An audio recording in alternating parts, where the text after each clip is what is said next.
Hi, I'm Jared, and welcome to SUU Aviation. Today we're going to be talking about careers outside of aviation for A&P technicians. As you can hear some noise in the background, we're coming to you today from a facility that is owned by one of our partners, Precision Align. Now witness the firepower of this fully armed and operational statue. Oh, come on!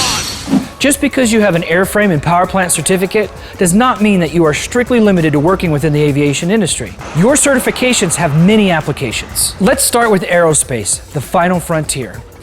Space, the final frontier. NASA is the premier employer when it comes to a career in spaceflight. As a maintenance tech, you won't need to be an astronaut or an engineer to work at NASA, but you will be just as vital to the mission. Right now, NASA is trying to get us back to the moon, and they sent their most recent telescope, the James Webb, into space. The estimated salary for an aircraft mechanic right now at NASA is around $80,000 a year. There have also been many space-related travel startups in the past few years that need and will require more mechanics. On Glassdoor, the estimated total pay for an A&P mechanic at SpaceX is about $85,000 a year. The defense industry typically also falls under aerospace, with major defense companies being in need of mechanics working on top secret and classified projects. You can work for private companies or directly for the Department of Defense. On Glassdoor, Northrop Grumman's estimated total pay for an aircraft mechanic is about $75,000. Some of those DoD jobs offer contract work overseas at even a higher rate of pay. Amusement parks have rides running daily, almost all year round.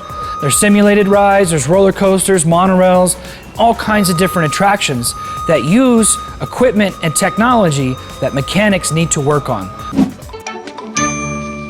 Sorry folks, park's closed. The moose out front should have told you. When Space Mountain breaks down, they call mechanics to fix that ride. For ride mechanics, their pay seems to range between $40,000 and $60,000 a year, largely depending on the position and the company. But having an A&P license qualifies you to fix those types of machines. In the energy industry, you may also find yourself working on the government side for the U.S. Department of Energy. According to Salary.com, the average power plant mechanic's salary is around $70,000 a year. These jobs are plentiful, and as we go green across the world, these jobs become more and more sought after, and they need mechanics to fix those machines as well. I hope this helps, and if you'd like to see more videos like this, let us know in the comments section. Thanks, and we'll see you next time.